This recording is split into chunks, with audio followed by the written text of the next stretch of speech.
a lot of work goes into that, so thank you very much. Thank you.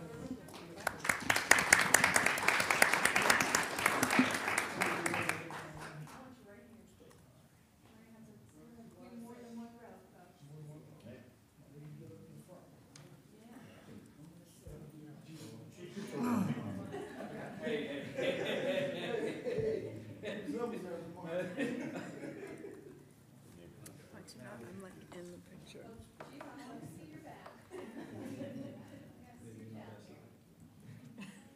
right, good smiles here. 1, 2, 3. Let me do another one for good measure. 1, 2, 3. One more. Pull down my whole thing. Selfie time. Doing social media real quick. All right, on 3. 1, 2, 3. Good.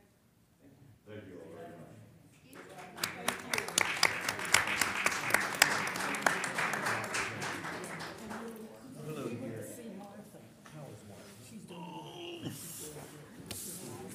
Should have just stayed up.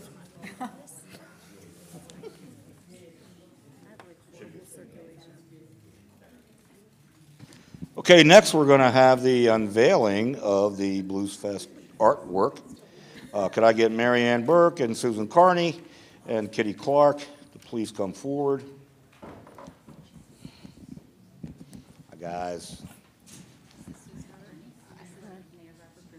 Yes, that's me. Yeah, meet you. So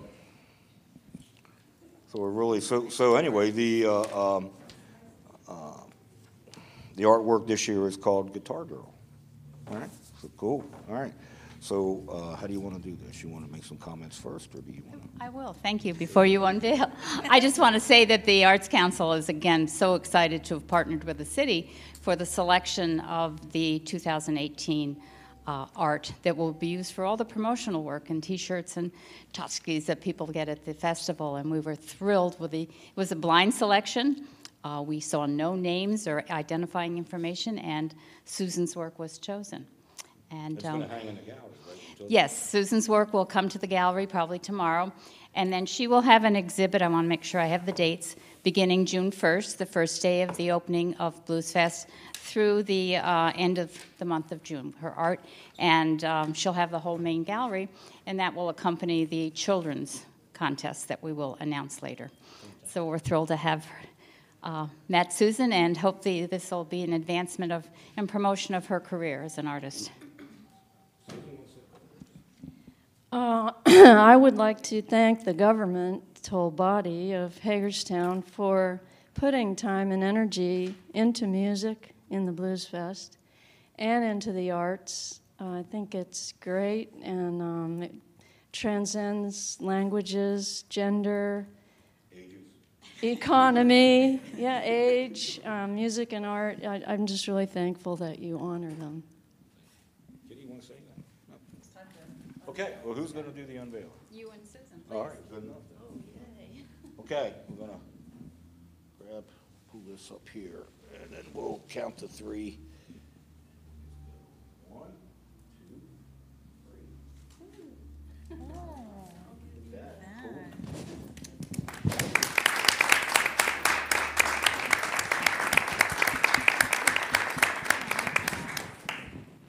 Put this down. So hopefully you'll see this every place for the next few months. You will.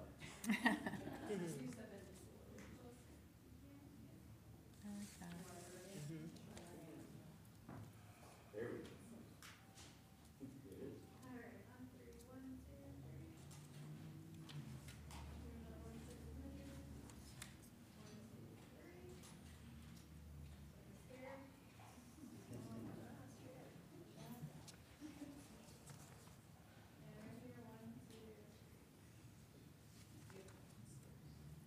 And right here.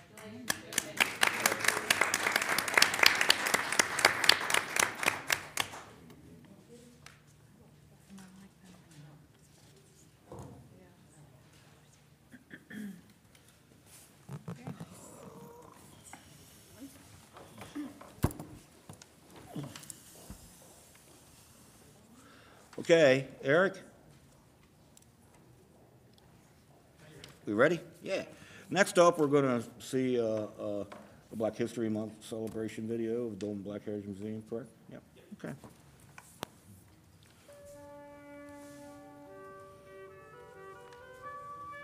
Mrs. Marguerite Dolman, as anyone who knew her would tell you, she was a child of her time.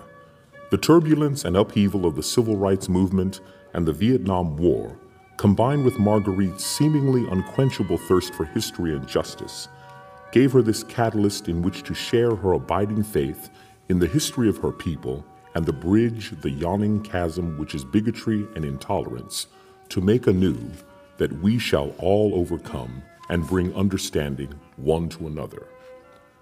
Mr. and Mrs. Marguerite and Charles Dolman started the Dolman Black Heritage Museum in 1974 from the suggestion of a student.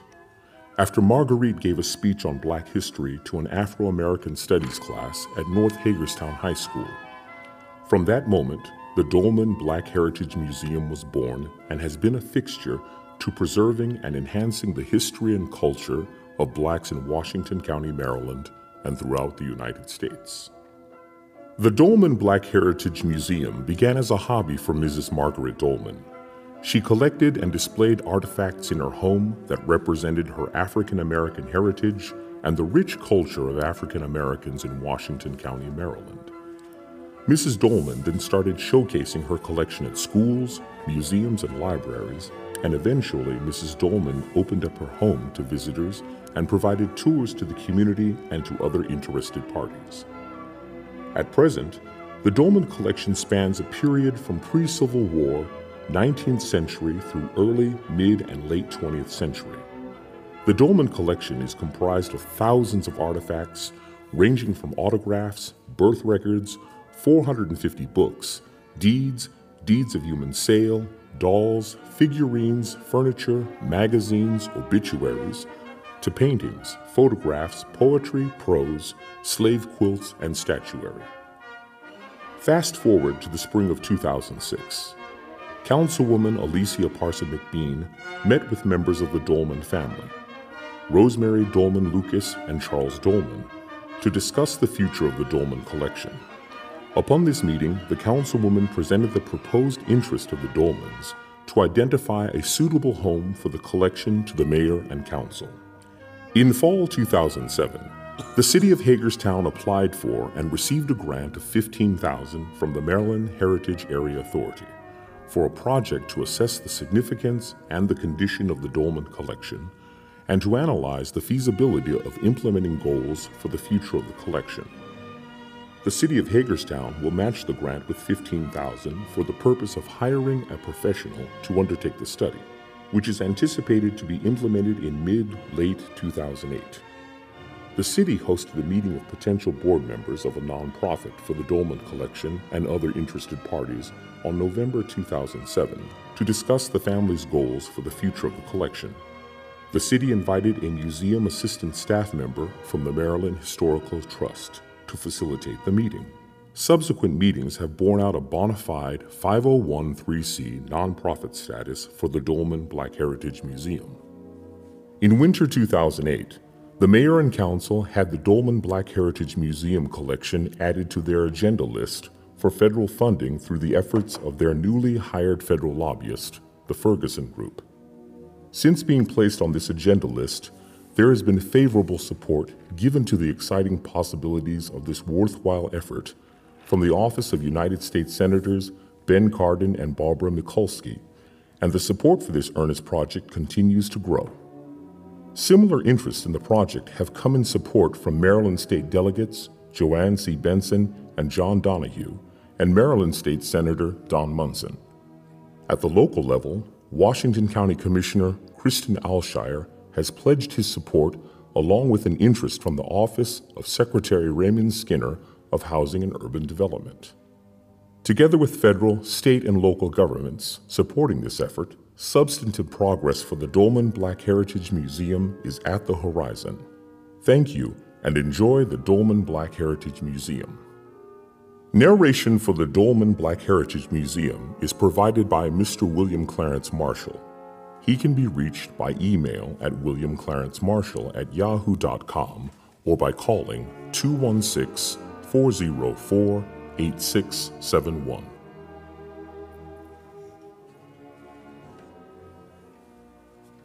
I think that's a fitting segue into Sam Keys, can you come forward? Or you? Sam, come on up.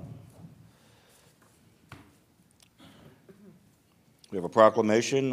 February, as you all know, is Black History Month. How are you?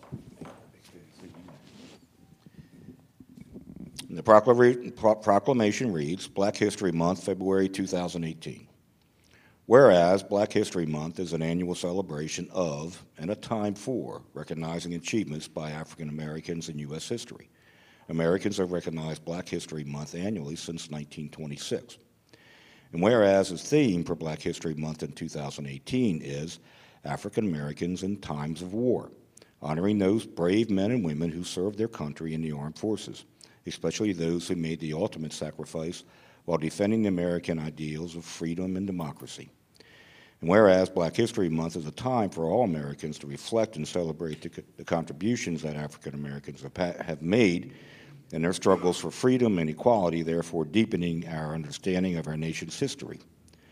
Now therefore be resolved that with the support of the City Council, I, Robert E. Brucci II, Mayor of the City of Hagerstown, Maryland, do hereby proclaim and recognize February 2018 to be Black History Month and encourage all citizens to join us in celebrating the diversity and character of our community and highlight the importance of sharing our culture, customs, and traditions with those around us. And that's for you. I'll say a few words. Okay. I'd like to thank the mayor and council for this proclamation. And main thing about it, to let people know that we are here in Washington County as the NAACP of Washington County, and we would like to go make sure that each person's rights are protected. And if we have problems that I'd like to be able to go to the table and sit down and be able to work things out, then instead of we having people bust in and trying to move the city in a direction which we are not wanting them to move, that we can work out our problems ourselves at the table. And I'd like, thank you again. Well, thank you, sir. Thank you, buddy. Yeah.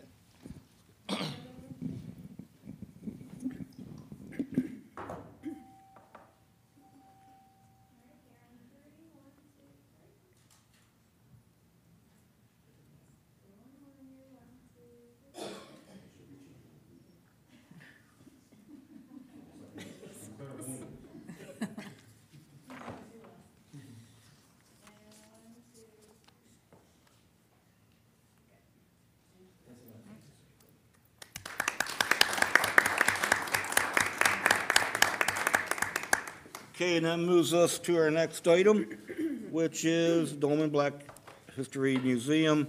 Request for support, Alicia Parson McBean, Projects Director for the Dolman Black Heritage Museum. We call it the Heritage Museum or the History Museum?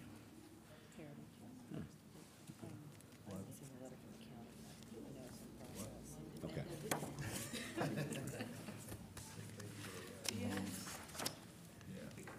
Good evening, everyone. Good evening. Thank you for having us, and to the mayor and Donna, thank you so much for helping us get with that video, because I figured what better way to get the new people up to speed as to who the Dolman Black Heritage Museum is. So thank you for that. Beside me is the Vice President of the Dolman Black Heritage Museum, Mr. Herman Skip Davis. We call him Mr. Skip. But in the gallery, we have supporters of the museum that some of you may know or may not know. Our newest supporter is Miss Ancona.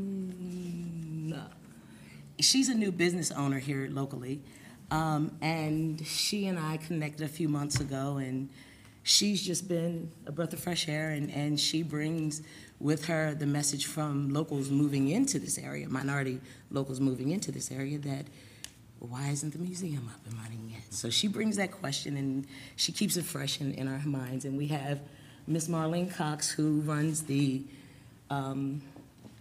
modeling agency down on the square. We have Miss Terry Fleetwood with us, who has done all the branding for the museum. She's done everything from a lithograph to a jewelry line. with the logo, so we're happy to have her. And then there's our photographer, staff photographer, Charles Smith, who is one of the driving forces behind our volunteer group, the Friends of the Dolman Black Heritage Museum. So we are all here making this request, because we know that it is important. It was important to this body back in 2006 when the Dolman family came to us and asked us for support and help with getting their parents' legacy, bringing it to fruition as a museum here in town. It was important to us back then, enough so that it was put in the comp plan that year. Here it is 10 years later, and it wasn't the council's fault that the plan fell through back in 2008 and 9. It was the fact that the owner of the building increased his price, and it was out of reach for the state even to consider. So here we are 10 years later, and he has the building up for sale again. The price has been drastically reduced, and it is within the ballpark of doing, with the help of the Maryland Department of Housing and Community Development. Why I'm here today is because the Department of Housing and Community Development will not accept the grant directly from the Dolman Black Heritage Museum because they want to make certain that the city is on board and supports this effort. So, short of what's in your packet, which tells you, it actually gives you every step that was taken by the city council at that time, and it doesn't tell you what we've been doing since then. I do want to point out that we were also in the congressional ask of 2009 for federal funding, and we received those funds. Because those funds were received through the city administered that that grant for the museum. Because of that, we were able to create these mobile exhibit presentations. As you all may or may not know, the museum is a living museum. It's in the founder's home. Well, they've since passed, and their son lives in the home. And we were operating on a limited schedule before, but then 2 years ago, he had a pipe burst, and we had to suspend all visits to the home. So for the past 2 years, we've been trying to find a temporary location, and it's probably been the entire 10 years that we've been looking for a temporary location.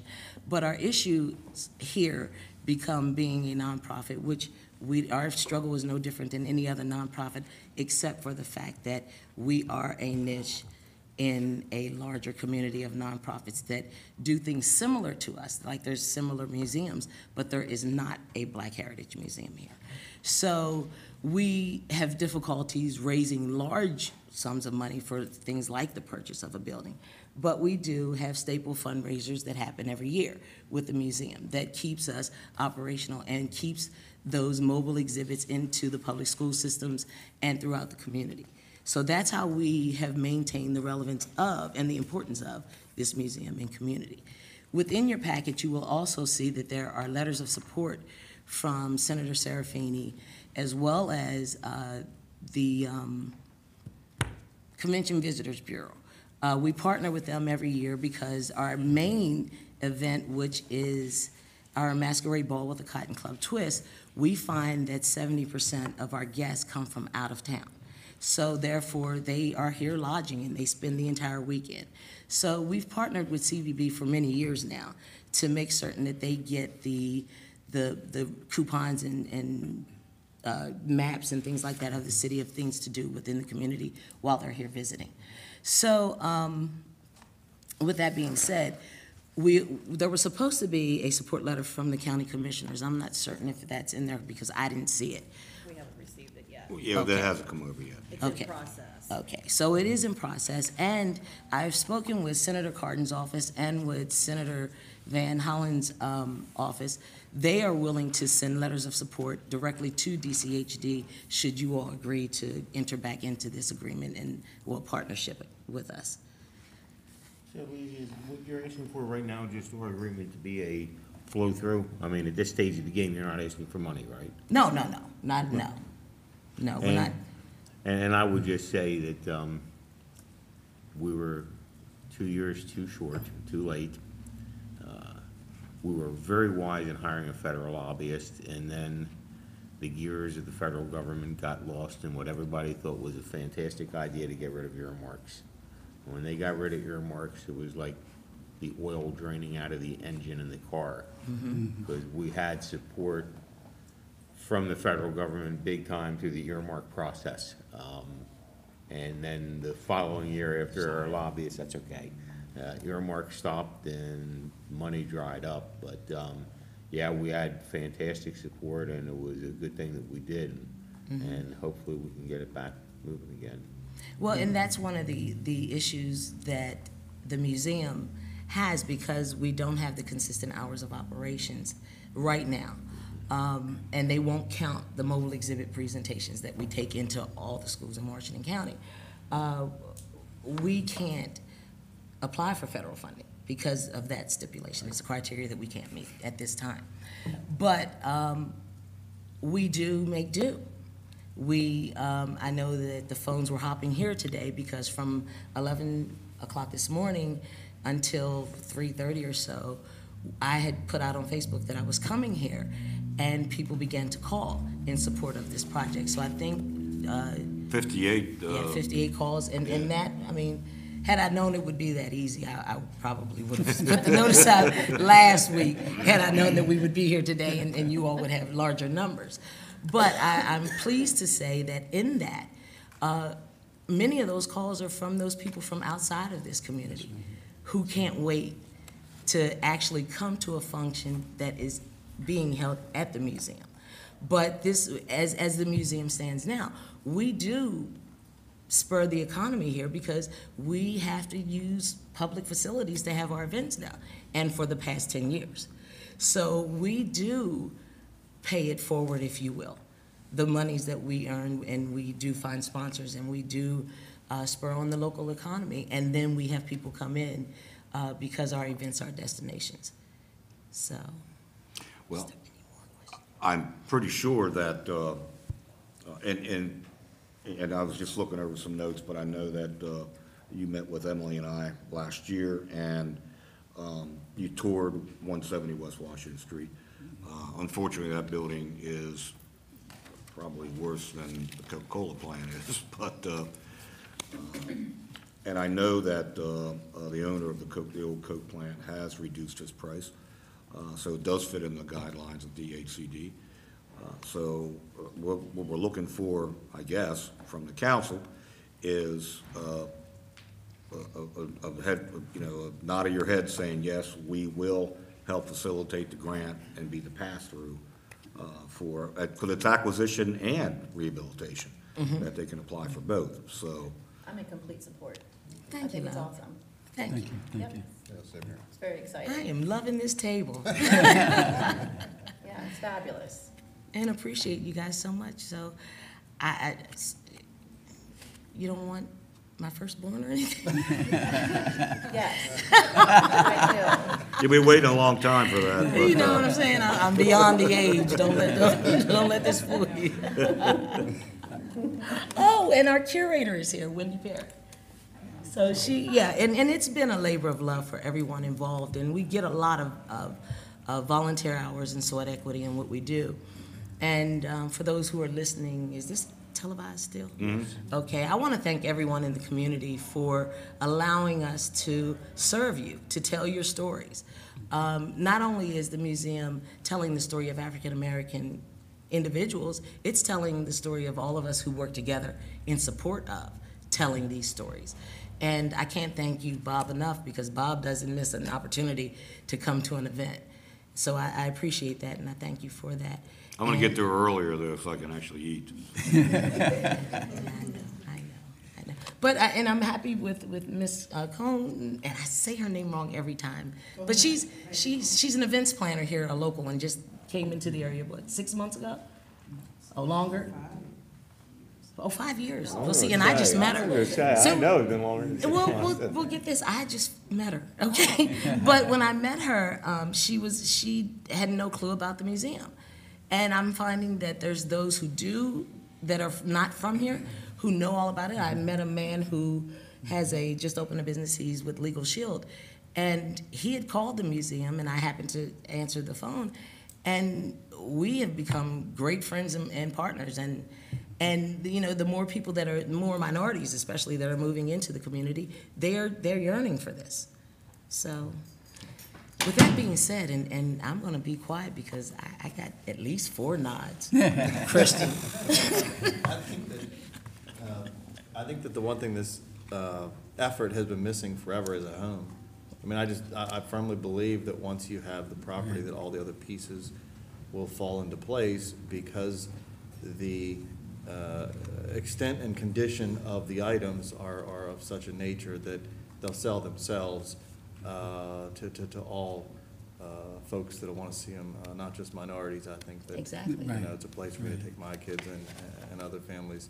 You know, everybody's going to want to see these types of materials and the history that they tell. And I just think that the thing that's been missing the entire time from this is an appropriate place to house them. And you know, I go by that building all the time, and I always look at it and think, you know, how's somebody going to do with something with that building? And no one ever has. But that's the beauty of the owner. I think it's a great place for it. Speaking with Mr. Kaufman, he's more than eager. He wants us there. He thinks that it's most fitting for the neighborhood. And I will tell you, I still live in the neighborhood. And that building has sat idle for over 30 years. It's been well maintained, mind you. It has been very well maintained, but it has sat idle. And he regrets that it fell through 10 years ago, as much as we do.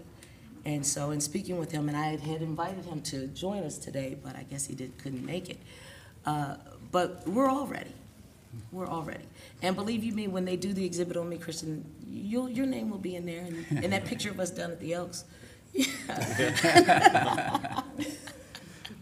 No, it was election night. It was election night that year. As long as it's just the good things. Yeah. It's only the good. I don't know the bad things about you, except for the ones I make up. We can talk. So, one of the things that I would like to say is I've traveled a lot throughout this country doing professional work for the government and private industry. One of the first things I go to when I get into a city is the museum and the library. Those are the first things I look for in the city. And I think that would be a great opportunity for us to advance our tourism by having the museum. And we already have the library as a showcase. Now let's make the museum a showcase. You know, I go back to the Washington County Museum of Fine Arts and to the singers, and you know, they during the Great Recession, you know, the local government and the singers decided that they were still going to do something. So it's great that we can partner up on this and help you as you know as much as we possibly can. You know, to make sure that that we can be that partner with you that makes this a reality. Thank you. And I just wanted to say this. The Smithsonian National Museum of African American History and Culture sent out a notice last week that since they opened their doors, 5.2 million people have gone through that museum. Oh, without a doubt. If we get a fraction of that, when they're coming to Antietam Battlefield, when they're going to see all the historical sites in this historic highland as we are known, we will be better off for it. Better off for it. Just want to piggyback on that, and they're coming from all over the world, not just United States. Right. From all over the world, all races, creeds, and so forth are coming through this museum. And we get more calls at our museum because they're like, well, we're here for the National Museum. We'd like to shoot up, and we have to tell them we can't. Right. So missed opportunity. But I thank you all for allowing us to come in and speak. And I thank you, Donna and Mayor, I can't thank you enough for helping to pull this together for us. And we just appreciate you.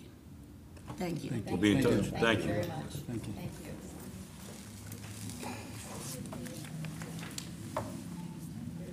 Oh, and Tamara Dolman, the granddaughter. Hi. And member of the board. I haven't seen you there, but she always sees them like. Yes, indeed. Okay, next up, is the Planned Conversion District, Allegheny Electronics, 1301 Potomac Avenue.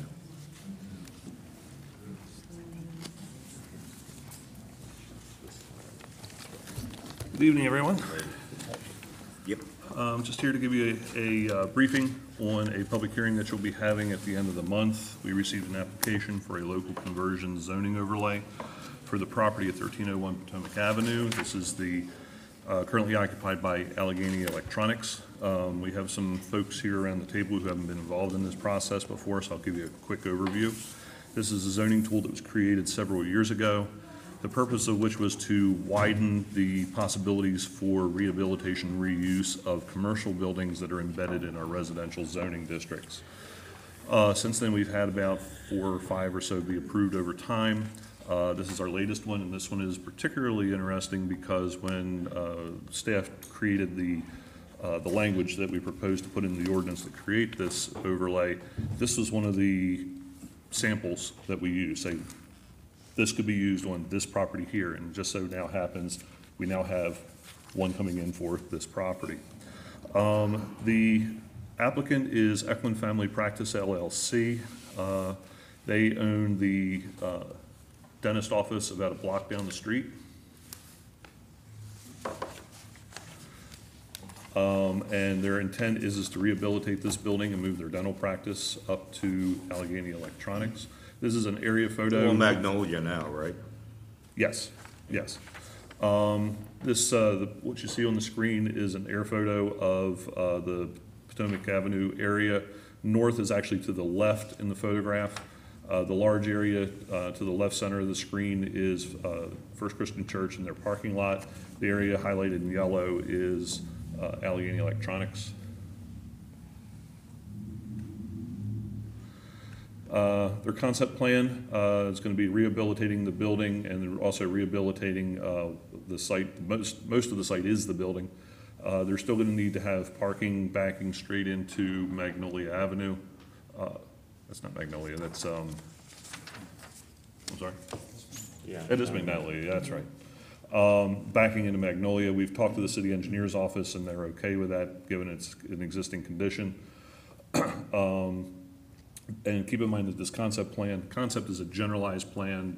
If this is approved by this body, then they'll come forward with a site plan where we'll tweak the details. So there might be some minor deviation, but essentially this is, for the most part, the way it would appear.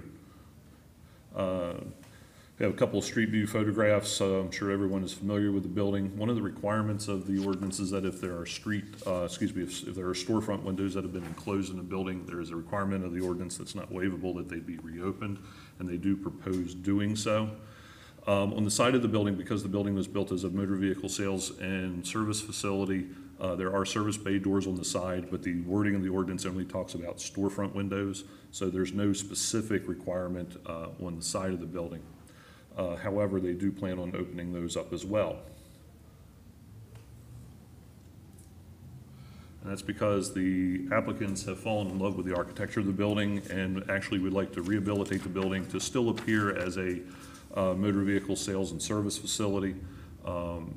We've actually found photographs from descendants of the Middlehoffs who operated the car sales facility there years ago, and they're appearing on the screen now, showing the storefront that ran across the entire front of the building. So the ordinance does require that the front of the building all be reopened.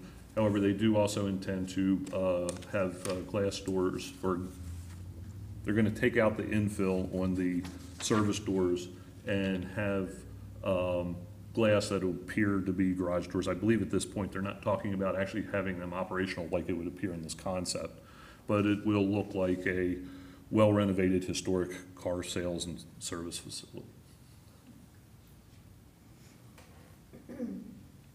Sounds like it. And your public hearing is on February 27th. The things that you need to take away from this meeting is that the proposed permitted uses of the local conversion district as they request is for medical and/or business offices. There will be no retail, restaurant, or any similar uses with a proposal. With one of these overlays, the applicant actually proposes a short list from a longer list of potential uses that could be used in the building.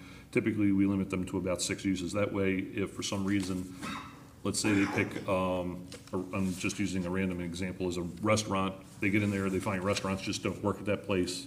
Rather than having to go back through the whole rezoning process again, they have a shorter list of potential other uses that could be approved by this body. In this case, they have a very short list, business and medical offices. 2, the building would be renovated using plans that highlight and recall the building's original usage as a motor vehicle sales and service facility, and also the site will be rehabilitated as well. 3rd is the property. Again, we use it as an example of how this could be a very effective tool. Now that it's in place, they are taking advantage of it.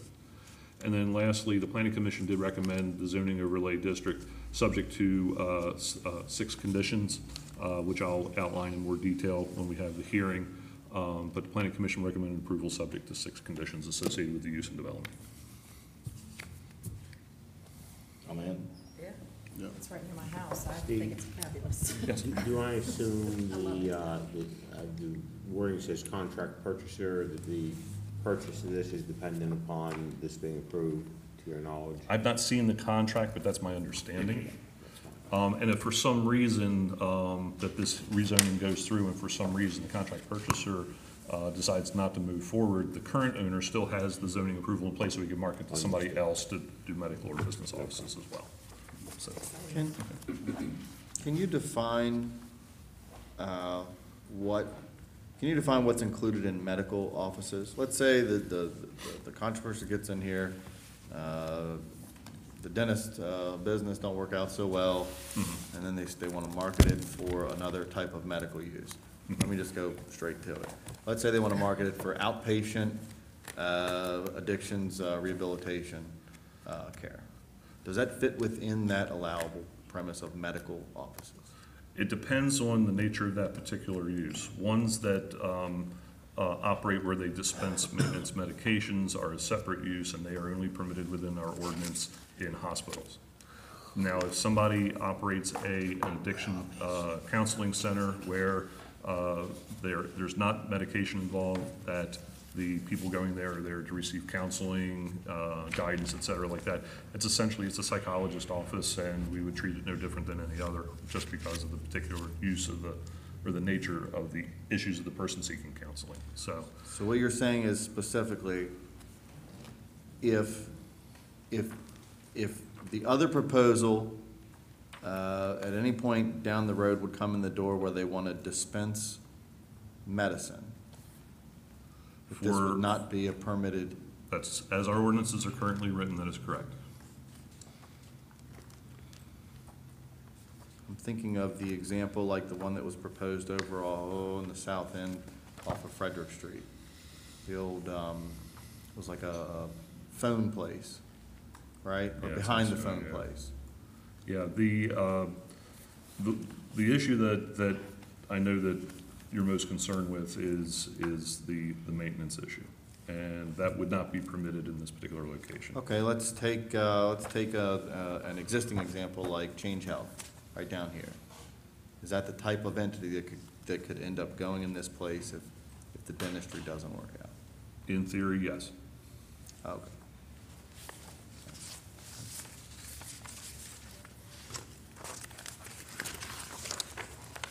I don't think that's a good fit for that neighborhood. And I get it that something's supposed to go in there that's supposed to work out, but I don't look at things. Unfortunately, within the structure of zoning ordinances, it's very tough to call out land use differences between various forms of healthcare professionals. Difference between a dentist versus a pediatrician versus. Go away with example. Let's discuss right now this particular office. Currently, I think it's on Cypress, is where it's located Yes. now. Yeah, they're on Cypress, yeah. Yeah, And it's a non-conforming use, I'm assuming. yes, that's my understanding. So as long as it stayed a non-conforming use, it could do just what Kristen is concerned about right now at that location, correct? That is correct. So if that closes down, which is straight residential right there, there's nothing there but residential. That's a non-conforming use in a house, or a residential house. So if that were to close up and no longer become a non-conforming use, it would have to be 100% residential And then, so to say, Allegheny Electronics would become that non-conforming use. So we're gonna lose a non-conforming use. You're gonna lose a non-conforming use store, essentially, where it currently is located. Because they're not proposing retail or sales as a use as this overlay, so. No, but more importantly, my point being, where this office is currently located There. will then lose its non-conforming use once it stays 2 years. 2 years. 2 years. And there's no reason to believe that won't happen, hopefully. They could continue to use it as an adjunct to their business that they're moving, which I To heard that keep they that may do in the short non-conforming term. use in compliance. Well, Exactly. the other thing I would say, though, is I'm familiar with this particular location. I think the neighbors immediately adjacent to where it currently is at would be very happy to find to be at Allegheny. Because right now, you have patients parking, on-street parking among the residents. There's been problems there. I think you probably know that for years. And We've had periodic enforcement issues there. right, and I think this is a much more suitable location for them. The existing facility that's down in Cypress, they could continue to operate as an adjunct of the business that they move. They could sell it to somebody else or let somebody else use it. It's not tied to ownership, it's tied to Right. use. Understood. So they could lease it to somebody else to operate a dentist office or a Gotcha. doctor's office in. They could sell it to somebody else to use a doctor's office or a dentist office in. If it sits vacant for a period of 2 years or more, then it's done. And they could, in theory, apply to the Board of Zoning Appeals to what's called a change of nonconforming use. We have a rather permissive element of our zoning ordinance that allows, if you have a nonconforming use, you can apply to change it to some other use, but the standard is that the new use is less of a burden on the surrounding area than the existing use. So it kind of steps back. Every time it changes, it'll become less and less of a burden on the surrounding area. So in theory, somebody could come in and want to change it to a business office that doesn't get more than 3 visits a day or something like that. I'm just kind of creating examples out of. And out of having there. asked the question I asked, I would tell you, I think I have probably a clear conflict in this case, so I'll be abstaining from voting for this. Anybody else? Thank you. Thank you, Steve.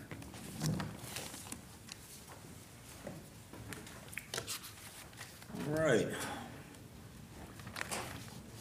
Last but certainly not least. Now, when the fun comes, Shelley, you were wondering when. City comprehensive plan. Tom. Yeah. Planning is always enjoyable. Hi. Yeah. Amphetamines. Good afternoon. Hello, Gabby. We're here to give you a presentation on the update to the comprehensive plan. Passing out right now the copies of the PowerPoint are our new planner, Megan Flick. That's the new Alex. That's the new Alex. She's not tired of that at all. I'm sure. Well, I haven't had the opportunity to do that yet. Yeah, it's the first time you could do that. The Planning Commission, and we have in the audience 2 members of the Planning Commission, Doug Wright, our chair, and Judy Wheeler. Hello, Doug and Judy. And also at the table, a new member of the Planning Commission who has not had a chance yet to be involved with the comp plan. This is now her chance, as she's our ex officio. So what we're here to give you an overview. We've presented to this body in the fall and then earlier in the spring, I think. But this is to give you an overview of the most recent version of the draft to get ready for the hearing on the 27th. And so we're just going to run through this PowerPoint, kind of do a tag team, so it's not one person talking the whole time. And Megan's going to give the start. So again, I'm Megan Flick, the new planner.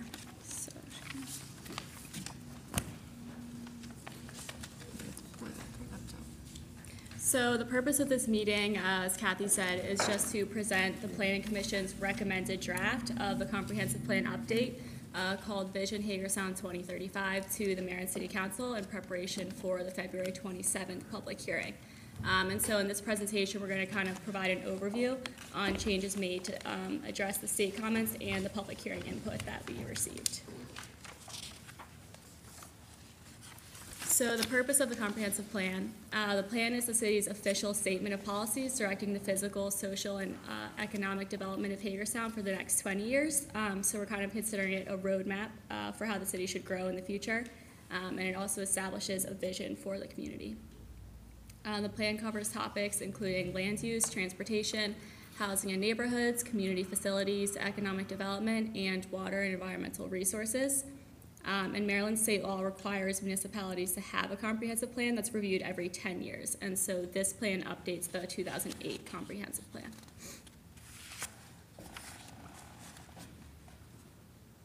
So like I said, Vision Hagerstown 2035 updates the 2008 comprehensive plan, and the key difference between the two is that the 2008 plan was created during a time of growth, so obviously it directed growth and annexation in the city, whereas this plan update kind of addresses the challenges faced in Hagerstown since 2008.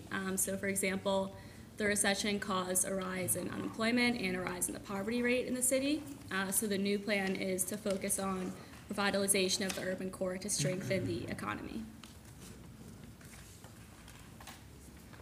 And then the plan also incorporates planning efforts since 2008. So a few of the big ones were the Sustainable Community Plan, the Community City Center Plan, and then also comprehensive rezonings, the Small Area Plan, the Long Range Transportation Plan, and more comprehensive rezonings from the county. So those are all incorporated into Vision Hagerstown 2035. And then as far as public review, the draft comp plan update Vision Hagerstown 2035 first went out for the State Clearinghouse review on June 8th, 2017, and the Planning Commission held a public review meeting on August 30th, 2017.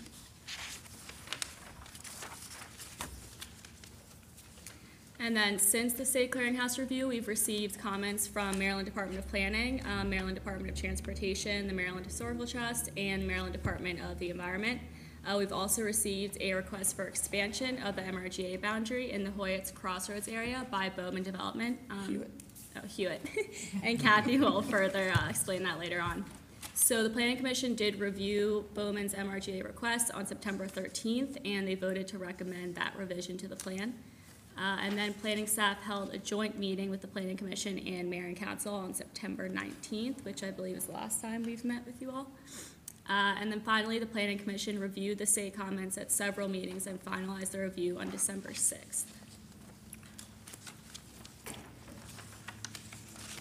And then I just wanted to mention too, additional public input that was received prior to the issuance of the plan for State Clearinghouse review. There were 5 online surveys on the topics of downtown, economic development, transportation and water resources, urban design and sustainability, and housing and neighborhoods, and over 1,300 citizens responded. So Planning Commission was kind of working through all of that public input review as well as the state comments review. We did that because we were trying to get the community engaged because they don't come to public hearing meetings. And so that was, and 1,300 is great for us with planning input. Next. All right. And we're gonna switch off. I was gonna just let Megan handle the whole thing, but that would have been too mean. She's only just joined us. All right, so the major themes of the plan, future land use, where we assess the rationality of the existing zoning, provide recommendations for comprehensive rezoning, and then the emphasis on business employment rather than residential. Growth and annexation is another theme, to strengthen the city, maximize the efficiency of services, and provide a rational city boundary as best as we can. And revitalizing downtown, reinforce the downtown's role as the region's center for government, economic activity, education, and culture, and enlarge tourism activity. Another theme, neighborhood revitalization, and that also is some of the challenges we faced with the recession was the declining of our neighborhoods with foreclosures, vacancies, and so forth. So a major theme is neighborhood revitalization, increasing home ownership, protecting from blight, deconcentrating subsidized housing. Another theme, revitalization of vacant and underutilized land in the city to attract new residents and businesses, enhance the fiscal foundation of the city, and broaden our economic base. Transportation, goals being to alleviate traffic concerns, accommodate future growth, continue alternative or enhanced systems for biking, walking, and transit. And then parks and recreation, assess areas underserved by parks to plan for future parks, protect natural buffers, such as along the Antietam Creek, improve public access to the creek and to Marsh Run, For community facilities, maintain and expand public safety services, support civic institutions that add to quality of life, support expansion of school services, support the expansion of high-speed broadband network. And then the last two major themes, water and wastewater, and environmental resources and sustainability. For water and wastewater, plan for the efficient growth of water and wastewater systems, prioritize areas for growth, reduce impervious coverages, and improve stormwater impacts on waterways. For environmental resources and sustainability, explore practices to protect water and air quality, encourage green infrastructure, implement practices consistent with the sustainable Maryland designation that the city has.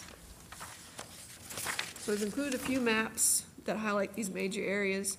The future land use map is what you use following plan adoption to do comprehensive rezoning, which is the easiest way in Maryland to rezone land if people desire to rezone it, is if it's consistent with a plan. Otherwise, you have to go through this convoluted legal process of proving there was a change or a mistake to the community in that property since the last comprehensive rezoning. So this is the most rational and the easiest way to rezone.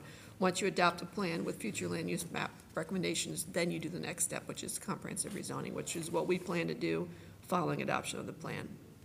So the land use map is consistent with prior comprehensive rezonings that the city did, consistent with other plans since 2008, as well as changes to properties that have occurred in 10 years. And then there's an emphasis on business employment. The next map talks about growth and annexation, and that's the medium-range growth boundary that the city has established in their plan as required by law. Municipalities and comprehensive plans have to designate a boundary for growth that they show that they can serve with the resources that they have. And so the city's boundary is a bit smaller than the boundary the county adopted, which is the urban growth area boundary, that larger, the gray area beyond the blue, that's the county's UGA. The blue areas are MRGA. In this plan, we're proposing some modifications to the boundary, which you can see with the circles and the arrows on the west side of town, suggesting it shrink down a little bit to accommodate expansions below 70 in the area of Friendship Technology Park and along South Potomac Street or Sharpsburg Pike, because the south side is where we're seeing growth, whereas that farmland that doesn't have any utilities yet up there off of Greencastle Pike and Broad Fording, that's unlikely to see development in the life of this plan, we feel. To accommodate what's happening on the south, because we have to make sure we still have this balance of the demand for service and the supply of facilities that we have with water and sewer. If we're going to expand, we have to shrink. And so this is what was originally proposed in the plan, was for it to modify it in that way. At the hearing, we received a request for one more expansion, which is on the Greencastle Pike across from the Sheets at Hoyt's, at Hewitt's Crossroads. And, no, forever. So it was a proposal to, a request by the property owner for 61.72 acres, which is currently zoned highway interchange out in the county. They have a plan for what they'd like to do with it, which equates to 27 EDUs of service. And it already currently has one EDU of water service. Must have been a house there at one time or something. And so the commission felt, yep, this would be reasonable to include, but then directed the staff to find another place where we would retract. And so so we conferred with the county, because we were thinking, well, we'll retract just a little bit more over there on the west side, but the county would prefer not to have any further retractions on that side because that's their long-range economic development planning area. They preferred us to look perhaps down in the 40, 70 area, and so that's what we did. And we found a couple of small tracts that would equate to by their acreage, a formula we have in the comp plan is 1.2 EDUs per acre as a way to figure out the demand on raw land. And so 27 EDUs would equal 22.5 acres. We found two tracts, two tiny parcels up against 70 behind the auto mall, not along any public street, so it'll be a while before anything happens there. There's no utilities, it's farmland at this point. And so we felt that would be a good place to balance the expansion on the west side, would be to retract that area. And you can see on the next slide a blow up, and it's that land, that triangle there is what was cut out, where the arrow points. All the land that fronts Beaver Creek Road is still in, but this piece that's up against 70 would be taken out. It's also zoned currently highway interchange, and it's farmland. There's no utilities south of 70 in that area, but the plan would be, in the future, it would be served by the city. So on the 27th, the Planning Commission recommended this retraction to balance the expansion that was requested in the public hearing process. And then this is the roads, road improvements map that's in the plan. The red, and most of these infrastructure recommendations come from the 2040 Long Range Transportation Plan from the Hagerstown Eastern Panhandle Metropolitan Planning Organization. And so as with the 2008 plan, with this plan, we recognize that those are identified priorities for the community. So the red shows new road recommendations, the orange is reconstruction of existing roads, yellow, signalization, traffic controls, and then green, widening recommendations.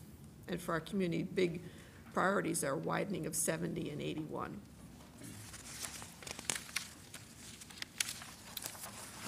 Parks, we utilized a park equity analysis that was prepared by the Department of Natural Resources, where they look at, in creating this to figure out areas underserved by parks, what they looked at was ratio of children under 16, areas of high concentration of poverty, high population density, and whether there's not as good access to existing parks. And so on that map, all the colors signify that area. The blue are existing parks, the purple are Board of Ed open space. The blue outlines that look like blobs, that's a quarter-mile radius from an existing park. The red is what this park equity analysis shows as a high-need area. Orange are medium to medium-high need areas, and yellow, low to medium need areas. So where we have those colors, and particularly where they don't fall within one of those blue bubbles, that's where we see that there's high priority need areas for parks. It helps us plan for the future, because oftentimes people will come forward to the city and say, would you take my land and make a park with it? You know, we only have so much resources, and so we have to figure where are our high priority areas. So this will help guide those decisions in the future when people come forward with offers. And then the next map is the water, wastewater priority areas map. The red outline is the county's urban growth area boundary. The blue outline is the medium range growth boundary with the recommended modifications in this plan. The high priority number 1 is the city. That's the green in the middle. The yellow is the area inside the medium range growth boundary. That's the priority number 2. And then the third priority are the areas outside the medium range growth boundary, or the MRGA as we call it, inside the county's urban growth area, or the UGA. So finally, we kind of just wanted to review the timeline with you all. So as I said before, the Planning Commission had a public hearing on August 30th. They also met on September 13th to review the requested MRGA expansion. And then there was a joint meeting of Planning Commission and Mayor and City Council on September 19th. And then the Planning Commission spent several meetings just reviewing the offsetting retraction of the MRGA, and then December 13th, they approved. The state comments. Oh, and the state comments as well, yes. Pages and pages and pages yeah, of state comments. many state comments. And then finally approved to forward to Mayor and City Council on December 13th, and then here we are today. So today will be the official start date for the Mayor and Council review, because by state law, there's a clock that starts ticking for how quickly the Mayor and Council have to act, and because we knew that we couldn't get on an agenda right away because we were filling vacancies and so forth, we decided to hold back and wait. And so this is, the clock starts today for the 90 days for the Mayor and Council. And so according to state law, the action is to either adopt the plan, reject the plan, or remand the plan back to Planning Commission for changes. And Mayor and Council does have the option to approve for itself one 60-day review extension. And if the Mayor and Council take no action within this time frame, the plan is deemed approved by state law. And finally, if the plan is remanded back to Planning Commission, the Commission must hold another public hearing on revision before sending back to Mayor and Council with their recommended. So we actually have 150 days. I guess, technically. if needed. If needed, yeah. So that's where we're at now, I guess. My recollection is last time around, there were a substantial amount of recommended zoning changes. Are we going to have the same situation this time? Not as many, no. But that will be our next step after plan adoption. There's people that have been waiting for the MRGA boundary changes as well as this future land use map. Okay. I would just encourage the two new members to read the feedback from the public surveys. Because they went something like this: we need to be more like Frederick, but less like Frederick, more like Hagerstown, less like Hagerstown, and focus on downtown, but stop focusing on downtown. So it was. That's what I gathered when I did. Clear as mud. Yes. It's sort of Very known, interesting. sort of known as you're damned if you do and damned if you don't. That was the theme I picked up on, for sure. People were very engaged because it was a survey where you could just, say yes, no, but then there was a part where you could fill in your thoughts, and some folks had a lot to share. Yeah, they were they were good to read. It was just funny how for every one that wanted this, there was Yeah. one that was the absolute opposite for every single comment. It was interesting. Yes. That was my favorite part. Imagine that. I just want to take a minute to commend Kathy and your team and the Planning Commission for undertaking this work and updating this comprehensive plan in-house, because that's not normally the way that it goes. Normally, the city would hire a consultant and work with that, so it's a tremendous amount of work, and I thank you and commend you for that. And we thank Alex Rohrbaugh, who's no longer with us, who was the principal drafter of this plan. Yes, a lot of work. And this is the first time the city has done in-house. We have always hired a consultant. Last time, we spent about $110,000 on a consultant. So thank you for that. Thank you. And this time Megan did it. I'm sorry? Good job, Megan. Yeah. Thank you. That's all right, take it. That's right. Fantastic. Thank you. Thank you. We'll be back on the 27th for the hearing. Yep, sounds good. And the plan is on the website if people at home would like to download it and enjoy it. It's also in the public library, a hard copy. Okay, thank you. All right, city administrator comments? Just to follow up with the comprehensive plan, I know we talked about setting goals and priorities for this body of council, and really, when you look at this strategic plan, this is a plan for you for the next 20 years. You can clearly take pieces of this plan and add them to your short-term goals that you would like to accomplish over the next 2 to 3 years in your term of office. And you can start with this as even a basis for looking through these and tying that to goals that you would like to do short-term. There's even a timetable in the comprehensive plan that sets out items that staff believes we can more easily accomplish within, like, say, 0 to 2 years or 3 to 5 years and so on. So you can take a look at that and maybe form some of your goals and use this as a basis to start. That's all, Mayor. Thank you. Thank you. Start with you, Emily. I don't really have any comments. I just wanted to have a discussion between all of us that's not in email about the Brooks House request. I know we kind of talked about it limited, but they are asking for the city to waive water hookup fees for their organization that's going to be a sober living house for women. They did move it outside of city limits because they felt like that was what was requested. The city hasn't funded, they're not asking for any money.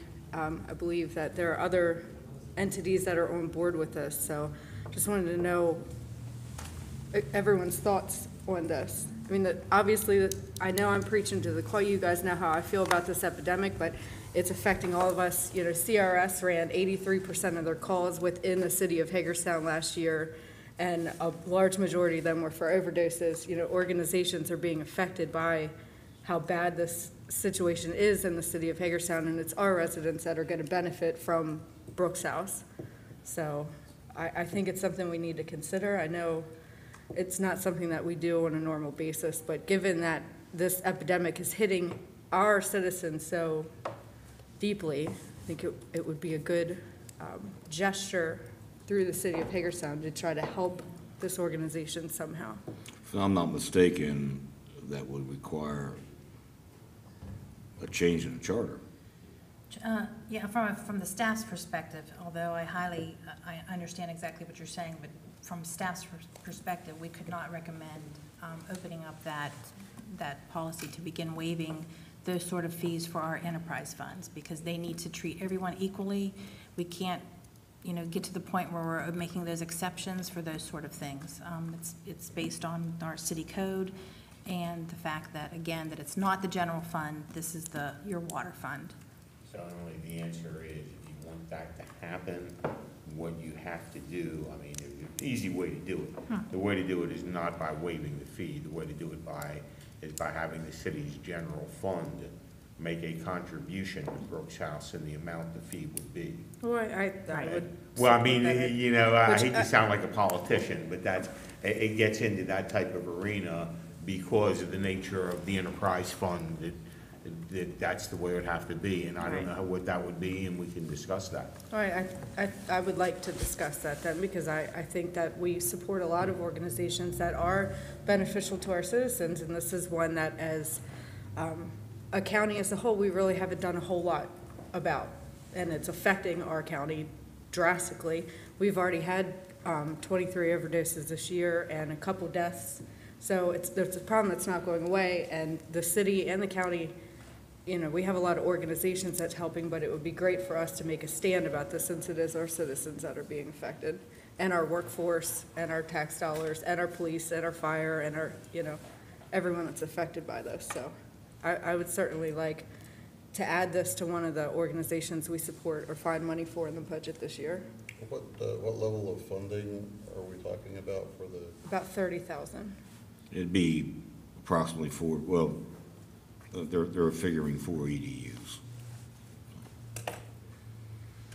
At about $7,000 an EDU is what the average cost is. And I believe I have to abstain from the conversation, so just wanted to state that. I mean, I'm not in favor of waiving it for them any more than I would any other organization. You know, I think we've been, at least I've been consistent on that. And we've had, you know, more requests than I can remember to do that. And when you get into picking and choosing, you know, you quickly get lost in sort of, you know, which one you like and don't like. So I think it all comes down to a debate during the budget deliberations of which entities get included in that list or don't. And Well, I guess this is me officially asking that we consider them in our budget. Yeah, I think, I agree, you can't set the precedent of picking one organization or one entity over another to exempt them from fees, but as Lou was saying, I think there are other ways to do it, and I would be more than willing to look at you know, how we could do that in the budget process. Thank you. Okay. Is that it for you? Yeah. Kristen? I don't have anything. Awesome. I guess this whole cell tower thing is still raging, so the meeting tonight is over at Morris Frock Legion. I'm gonna try to head there after this and see what the hubbub's all about. Just out of curiosity, along those lines, so I can have some idea in my brain, do we know how tall the towers at the fairgrounds or the property off the creek? I'm just trying to figure out what 150 foot looks like. Well, that at first it sounded awfully big, and the more I thought about it. Now they're saying 115. Yeah, I mean, I'm not so sure. Yeah, it's not as big as that fake tree out there on Eastern. Okay. I think, It's not. I think it's somewhere between the size of the Super Walmart sign, Garland Grow, you know what I'm talking about? Okay. So sort of that, somewhere between there and the tree, Okay. but looking more like the one at Garland Grow. Okay. Yeah, I'm just curious, it's hard for me to Sign. figure. Right, I think the pole's They're a gonna lot make signs different. out of it, right? Yeah, it's supposed to Yeah. look like a Yeah. sign and not that Yeah. tree. How high is the one behind the police station? 115. Okay. Okay. Well, that would be the same. Somewhere thereabouts, but. Yeah. Good, that that's gives us what a they're- great idea. May I add something? I've had a couple citizens reach out to me, you know, regarding the tower there and asking about, does that interfere with our communications, you know, system? It does not. It used to be, we used to have some communication radio there. It does not have anything to do with it. However, one of them had a comment and a good idea, actually, you know, on that tower behind us, which Scott would be able to give us more information, but there is space there. There used to be, on that specific tower, there's space for electronic equipment and things, so that's, if in fact they could use that tower, you know, that may be an avenue, you know, for them, if Oh, you crossing. mean tower at the police station? Yes. As opposed to over in North Building Island, another a Well, new yes, tower. but I mean, that's just a suggestion. You know, I know it's far away. I don't know the electronic logistics and all those type of things, but I do know there's space on that tower. And, you know, the city rents space, you know, to people, and there is space there, so that's just maybe an avenue. Maybe an avenue, and that may help some of the people, because the people that I spoke to and are good citizens that up in that end of the They're city. not happy at all, right? They're not happy. No. They're not happy. Well, They- there's a lot of concern about the health risks and everything, and do we want to put it on the school property with the, Exactly. expose the students to it? But, you know, but if you Where does do the it- school boards, I mean, what? Well, they stand to make, I mean, the schools, They make money. I mean, it's pretty simple. The school is gonna make money because a contractor's coming in to put up a tower for prospective entities. I mean, it isn't like somebody came in and said, we need a tower 73 feet high. Oh, really?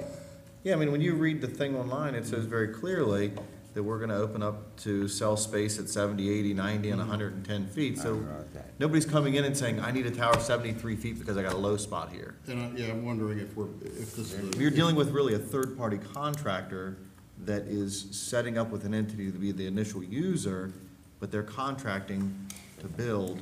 But the school board's not worried about people's health or the children or anything. Well, the sign is supposed to hide it because it's a Right. tri-tower, meaning there'll be Right. three Sign. posts, not like that tree out there, you have three posts going all the way up, which is why it's gonna look more like that Walmart sign, because the signs will be, you know, there'll be four signs coming down, and these are, you know, like 4x8 sheet size signs, not small Yeah. signs like 50 feet in the air, you know, you go past South High and you got that sign in front of the school, and it's like, you know, maybe 16 feet high. Yeah, You so can be this looking is up a- at that sign, you know, Is going this about if Northern we- Avenue. If we build it, they will come. Yes. To rent space on this. But how many people in the north end are screaming about, I can't get signal, I have no cell phone service? Nobody ever. Well, if they don't want to use the Me police walk around my station pole, kitchen, we you can find a sell couple dead advertising spots. for it. There's the money for HPD. Well, I mean, you know, there is space available. Yeah. So, I mean, you know, if there's that option, we have it right in our backyard. I mean, you know, so, but it won't affect police communications. That's run out of ECC down, away from the city, but there is free space, there is space up there, not free. Not free. Say free. Not free, it's not free, it's not free.